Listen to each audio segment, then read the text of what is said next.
Good evening. Welcome to the February 6th meeting of the Millis School Committee. My name is Mark Conroy. I am Chair. I'll start with roll call. To my left, Denise. Here. Robin. Here. Bob. Yep. Superintendent. Shayna. Here. And Sean. Here. We have no student reps tonight, and a teacher rep will be coming in later. So I'll then start with the announcement that this meeting is being recorded and can be viewed on Mondays at 7 o'clock on Comcast Channel 8 or Verizon Channel 37.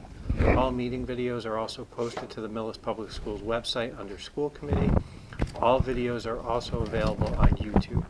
All school committee minutes and agendas can be found on the school committee page of the Millis Public School website. Persons wishing to speak during open session must sign in before the meeting starts. Comments are not to exceed 3 minutes in time, and individuals may not name students, staff, or parents. We have no one signed in for open session.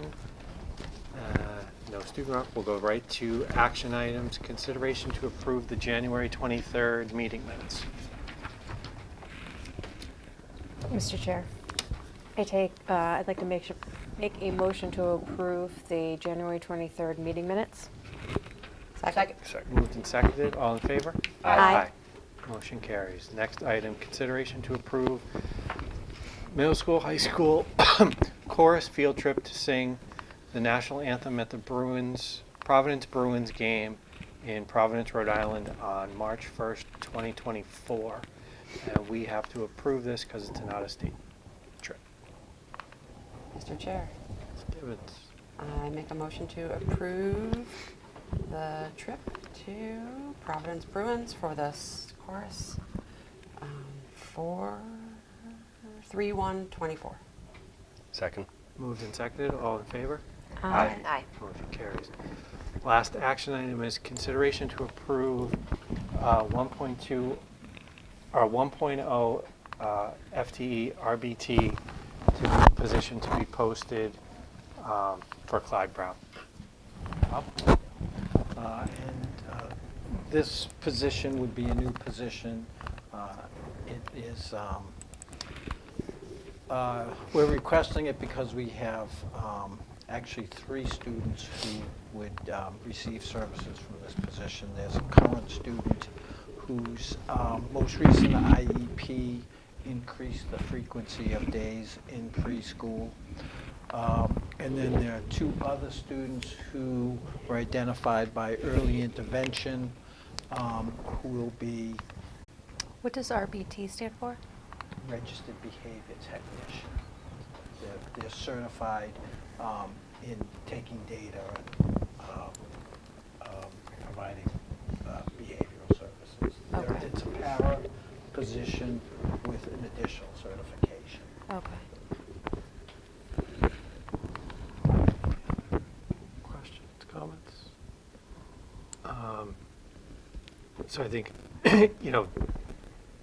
where we've been in this year and having to identify the sources, here's a scenario where we again have no choice, but this is a position that presumably is going to have to carry into fiscal 25. So taking the savings from the job coach position this year takes the job coach position out of the FY25 budget. So, here is a very tangible example of having to take opportunities and services and things that we are trying to afford, kids in this case, kids in the high school, that we are not going to be able to do going forward due to the lower than needed funding from the state for mandated services that we have to provide. It just is this, again, last year we got through, with one-time money. We're looking at an override next year, but this kind of scenario of having to really shift resources,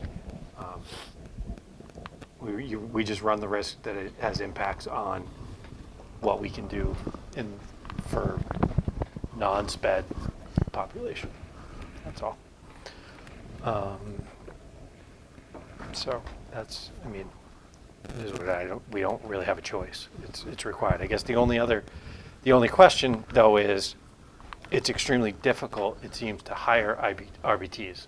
So these students are starting in March, you know, basically in 3 weeks. What happens if we can't find an RBT? We've been in touch with some contracting services, which is an even greater cost. But if we have to go that route, we also have some paras at Clyde Brown who are taking the certification courses. So hopefully, will they be ready in March? Probably not, but we could have someone in training to start out if we didn't get the contracted service. And it is very difficult, as we know, to find paraprofessionals and RBTs. So if there's a risk that we're going to need to utilize contract services, do we need to address that now, or do you want to come back? Yeah, I think it's something that we could probably come back with. We do have the IDEA grant where we have some funds allocated for contracted services, so we can check that line out and see where we're at with that. Okay. So I think you know, if the position's approved tonight, I think we can, you know, see how that shakes out, and then if it becomes apparent that we're gonna have to go the contracted services route, which we'll kind of do simultaneously, if it's set up in case something falls through. Okay. All right. Anybody else have any other questions? All right. Take a motion. Mr. Chair, I make a motion to approve 1.0 FTE for registered behavioral therapist certified para position for the Clyde Brown. Second. Been moved and seconded. All in favor? Aye. Motion carries. And then, Bob, just on the list. Coming and going. Yeah, and if we could just highlight the job coach position is no longer. All right, we have nothing for time and learning. Chair report, MSBA update. Go ahead. Yeah, sure. So it was kind of exciting. We had our kickoff educational vision meeting for the district leadership, and it was really good to talk to their educational consultant, talk about the possibilities of what a new facility, new ad reno what might be possible with that. And we're putting together an educational visioning group, and we sent an email out to the community the beginning of this week. The group, their suggestion is the group should be somewhere between 30 and 60 people, with 2/3 of them being school staff, education staff, students, and then a third being people from the community and parents and things like that. We've already had a number of people express interest in the community.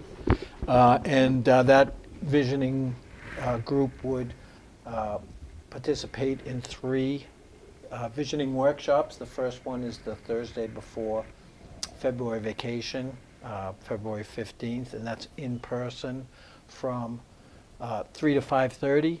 And then March 7th and March 21st, there are virtual visioning workshops from 6 to 8:15.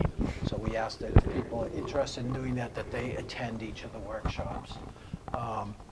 And that will help us, set some priorities and things that we're looking for in the building project. And then in addition to that, Vertex and TAPE will be having more specific focus groups for other areas of the project.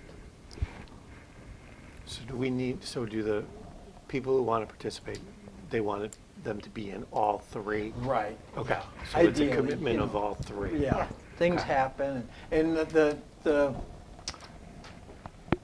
online helps out a lot. 'cause people Right, can do but that it's just from to there. clarify, Yeah. Yes. that Yep. the You expectation is that you Yes, are all three. At all three. available for all three. The only thing I'll add is, in addition to those visioning sessions, there's also, we're hopefully maybe a week away from all of the different, like a draft outline of all the different forums that we'll have and presentations that we'll be doing to various town boards.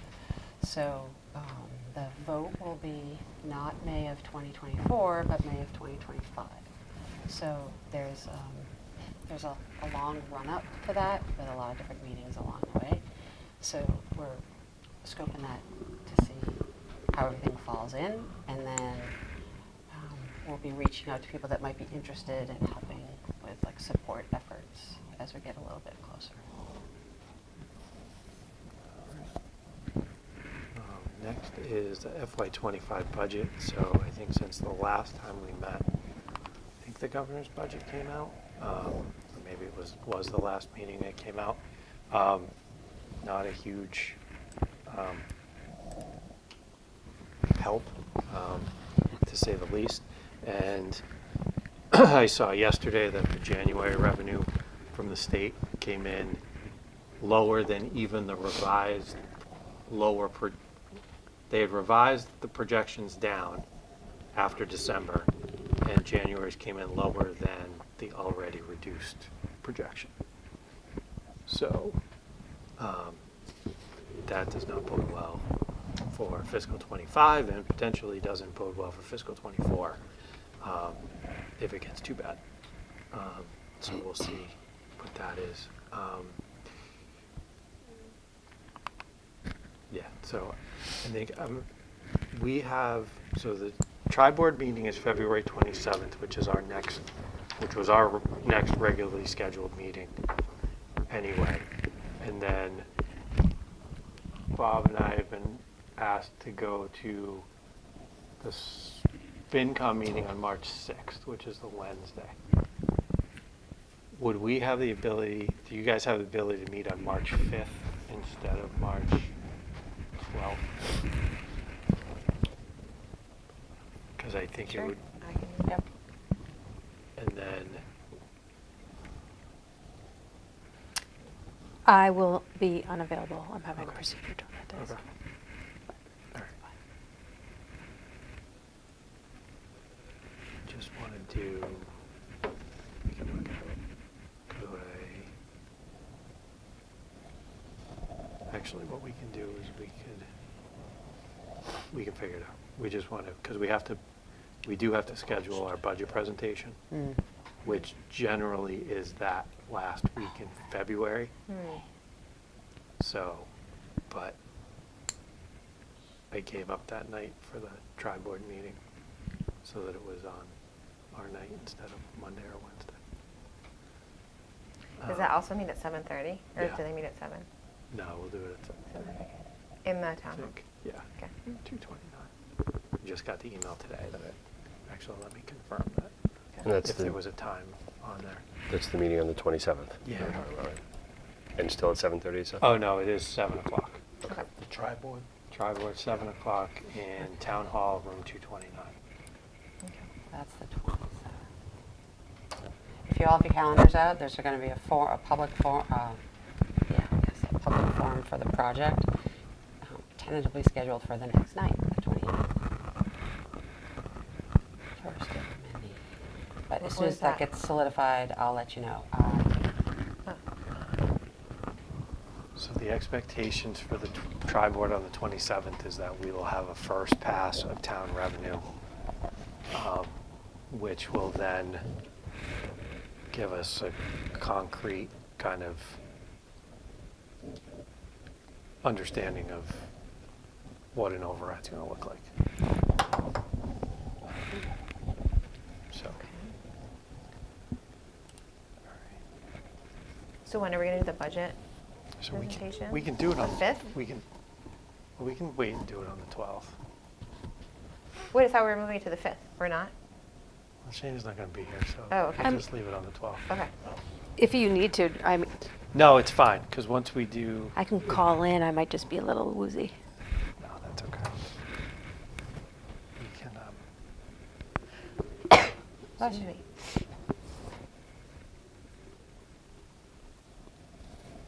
because what we're going to do, so we're going to the Finance Committee on March 6th, and then scheduled again for April 6th. So we can do kind of a high-level estimate on March 6th, do our budget presentation. Do you And want then us go to be there back. for you on March 6th? If you would like to, you're Yeah, what time is welcome. it and where is it? Town 7? Hall. Let's see what, I think they meet at 7. Okay. The Finance Committee meets at 7. It's on. Okay. Yeah. Yeah, I'm putting them on my calendar. All right, We've go got our for it. calendars out. Which one was that, Robin? Is that the tri-count? The FinCom meeting, Oh, yeah. Finance Committee meeting. On March 6th. March 6th. Okay.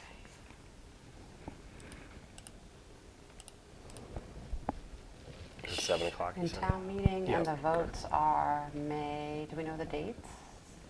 I'll look on the calendar for the town calendar. Okay. I think the dates Isn't of it- town isn't it the meeting is like first? May 6th or something like Is it the that. first The Monday? beginning, yeah. Yeah. Yeah, May 6th, I think, is town meeting. And if we do an override, it has to go to the ballot and, Right, so it would be, oh, wait a minute. What? No, May 6th is town 6th meeting. is- Right, May 6th is going to be town meeting, and May 13th is the election.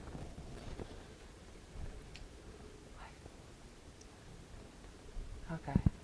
Because it's going to go to town meeting before it goes on the ballot. Is that normal? No. Okay, I thought it used to go the other It way used, around. Yeah, I it thought we did did used it. to go the other Okay, way. did elections okay. Up first. until, I don't know, a couple of years ago, they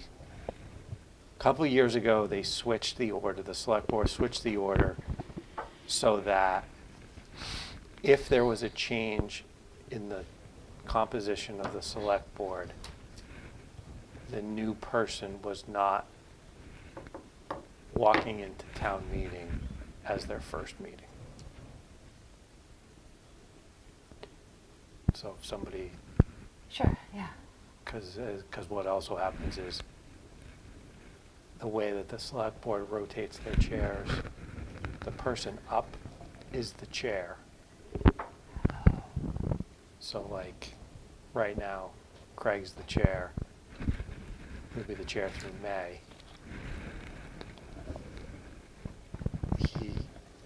In the event that they didn't switch it, there's a scenario where the person who's been chair of the select board for the entire year going into town meeting is now not sitting at the table at town meeting. So they decided to flip the order so that in the event that there's a change in composition, Yeah, I get it. I don't like it. I don't. I understand why they did it. yeah. Absolutely. No, I agree. Personally, I would rather have I would rather have the ballot first because a larger number of people, you will get the will of a larger number of residents at the ballot than you do at town meeting. And when you need both to pass, I would argue if you have 2,000 residents show up at a ballot and something passes, personally, I think it's hard for 200 people to then sit at town meeting Right. and vote against the will of the town as a whole. Yeah. Mhm. Right. But Yep.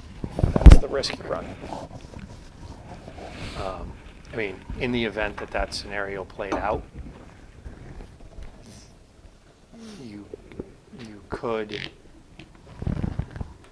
if it failed at town meeting, you'd still have it on the ballot. If it passed there, you could then call a special town meeting and try and get it through. But it's just, yeah. So hopefully it just passes both and we don't have to worry about it. Right. Exactly. All right. So that's that. Superintendent report. You have the FY24 update in your memo. Yeah, so FY24 update for the current school year, we are not in a budget freeze. We've been able to continue with the budget that we voted last year for FY24. Right now, our current projections indicate ending June 30th with a fund balance of $2,917. And this projection assumes, using the $538,697 worth of free cash and the $400,000 worth of stabilization funds.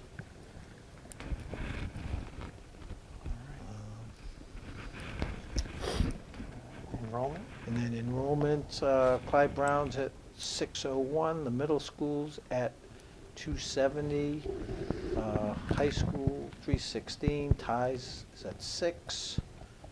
Total in district is 1193. We have 17 out of district, so total for the entire district is 1210. And we had 2 students who lived in town who have moved, so they become choice, so we'll pick up a few. Not a whole lot because it's February, but a little bit we'll take. Yep. All right. And No correspondence, no announcements. I can do the teacher report. All right. Um, Go for it. He's shared in the event that we sped through our meeting. So, let's see. So, at Clyde Brown, electronic report cards were sent home. First time they've done electronic report cards. And the details for the electronic receipt can be found in the Clyde Brown newsletter. So that was exciting news over there. I don't know how the parents of That's great. elementary Yeah. kids felt. Went well. Good. And this Friday, the social event of February, the Clyde Brown HSA Sweetheart Family Dance. So looking forward to that. Middle school progress reports also sent home electronically. Next week is Spirit Week, as well as the middle school talent show. Grade 7 science is working on bridge projects as well as STEM fair projects. Grade 8 art students are learning about surrealism. And the drama club the middle school drama club is rehearsing for the One Act Plays Festival in May. And this year's play was written by sophomore Chase O'Connell. It's great. High school, the mock trial team won their first ever event. It's a new team this year. And Millis defeated Medfield in the courtroom, which was exciting.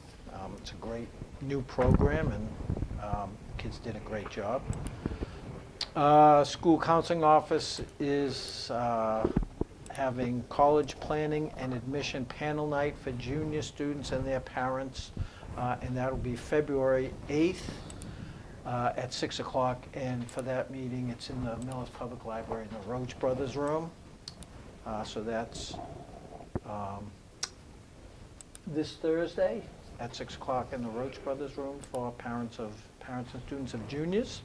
STEAM and Global Scholar applications are open for the class of 2026. The application deadline for each program is February 16th.